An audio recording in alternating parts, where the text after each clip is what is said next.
Hey guys, welcome back to another video. It's a Star Wars nerd here, and today I'll be giving you my review of the 4th episode of the 2nd season of The Mandalorian. As always, it's the spoiler warning, so if you guys have not seen the episode yet, go ahead and watch it real quick and then come back and see my video. So now that's out of the way, let's go ahead and get started. This episode is chapter 12 and it's titled The Siege. So we start the episode with the child trying to help Mando with some repairs to his ship, because in the last episode the Mon Calamari does a pretty bad job at fixing it up. We get a funny scene where the child can't understand Mando when he's trying to tell him where to put the certain wires, and so the child ends up shocking himself, and it was a pretty comical little scene. This scene is actually very telling of how Mando doesn't quite understand parenting or how to take care of a child, so we'll see if he'll get better at this during the season. So because Mando and the child can't fix the ship themselves, Din decides he needs to go back to Navarro so he can get his ship repaired right, and so he can also see Greef Karga and Cara Dune.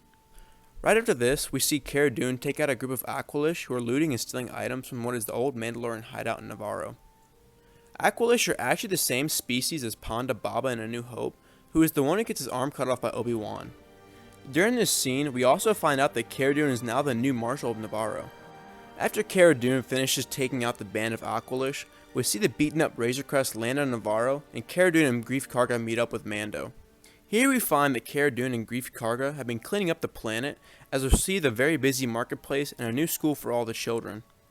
The new school is actually the same cantina that Greef Karga used to do his bounty hunting business out of in the first season, and I thought that was a really cool way to incorporate that in and just really show how much Navarro has changed. So Greef Karga puts the child into the school so that he and Cara and Mando can discuss business. Greef Karga tells Mando about an Imperial base that's at the other side of the planet that he wants to clear out so that the entire planet can be rid of Imperial influence. We also see another funny scene with the child, which actually seems to be a reoccurring theme with him in this season, where he gets hungry once again and uses the Force to get a kid's cookies while he's in class. Once that scene ends, we are met once again by the blue alien Mythrol from the first episode of the last season. He actually comments on being stuck in carbonite by saying, "I still can't see out of my left eye." I actually thought this was a pretty cool reference to when Han couldn't see at first when he came out of the carbonite in Return of the Jedi. So with Mythrol and his speeder, they make their way to the Imperial base. Once they all make it into the base, after taking out more stormtroopers than they expected, they find a crazy discovery. They find out that it's not just a base, but it's an Imperial lab. They also find out that Moff Gideon isn't dead, which of course we already knew since the end of last season. And on top of all this, we find out that Dr. Pershing from last season has been using the child's blood to run his experiments. Pershing says that he has had little luck, but we see that he is trying to transfuse the blood of the child into subjects that we see in the tanks in hopes that the high midichlorian count can create something. Now we don't exactly know what that something is because it's not said, but I think we can all tell that it's Snoke from the sequel trilogy. Which means that I was right with my theory video that I put out before this season started, which is so crazy because I'm so excited to see how they can carry this out in this season, and even after the season as well.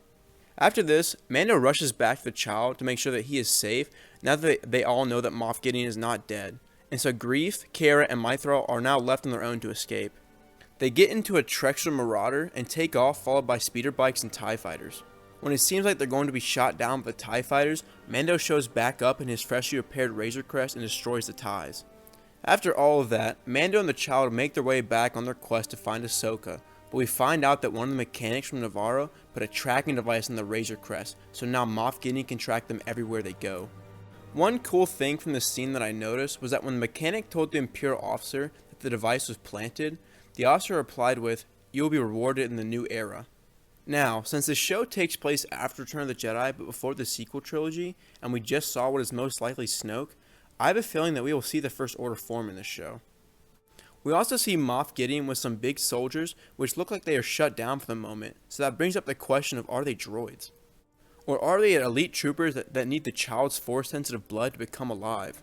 We don't know much about them yet, but I'm sure we will find out something soon in the upcoming episodes.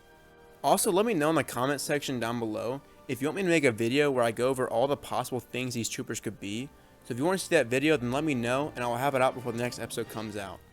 So after seeing the mysterious troopers, we come back to Navarro, where Cara Dune is approached by the New Republic X-Wing pilot and he tries to recruit her to join.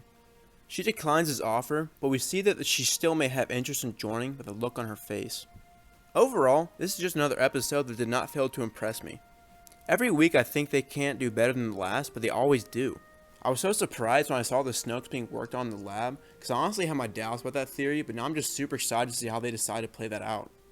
I also really just thought there was nothing wrong with this episode. It was pretty much almost perfect. The pacing was excellent. I really just felt immersed in this episode and was so mad when it ended. Episodes like this are the reason us Star Wars fans keep coming back each and every week and are craving this show.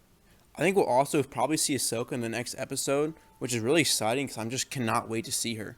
And I'm also just glad that this episode didn't end up being like the second episode this season with the Frog Lady.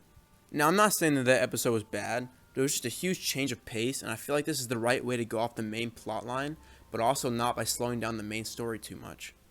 I'm going to give this episode a 9.5 out of 10 just because it was basically perfect.